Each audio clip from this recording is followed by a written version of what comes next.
The Walking Dead is back and with a bang, literally.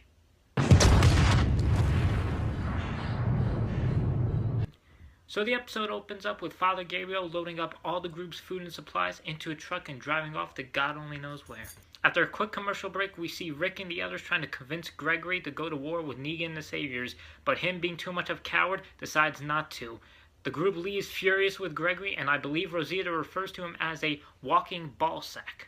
Walking ballsack? As the group gets ready to head home, Enid rallies up the residents of Hilltop and convinces them to join the fight against Negan. But even after rallying the residents of Hilltop, Jesus decides it's time to introduce Rick to Ezekiel. King Ezekiel. King?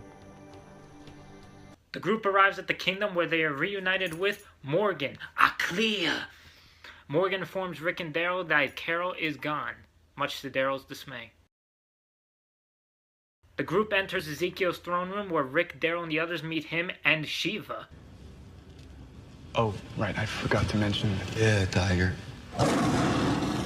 Rick tells Ezekiel his plan to take down Negan and the Saviors, and Ezekiel decides to take the night to think about it. The next day, Ezekiel decides not to go to war with Negan and the Saviors, fearing the life of his people. Rick orders Daryl to stay at the kingdom because if he returns to Alexandria, Negan will come looking for him, and also to try to talk Ezekiel into joining the fight. We'll stare him into submission, whatever it takes. On the way back to Alexandria, listening on the walkie-talkie, the group overhears Negan's eulogy for Fat Joey. Moment of silence.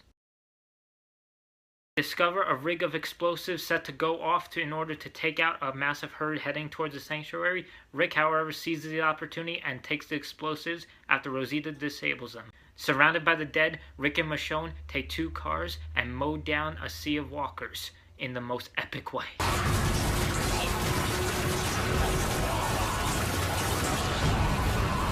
Shortly after arriving back at Alexandria, Simon comes looking for Daryl, trashes the town in his search for him, and warns Rick what should happen if Daryl were ever to return.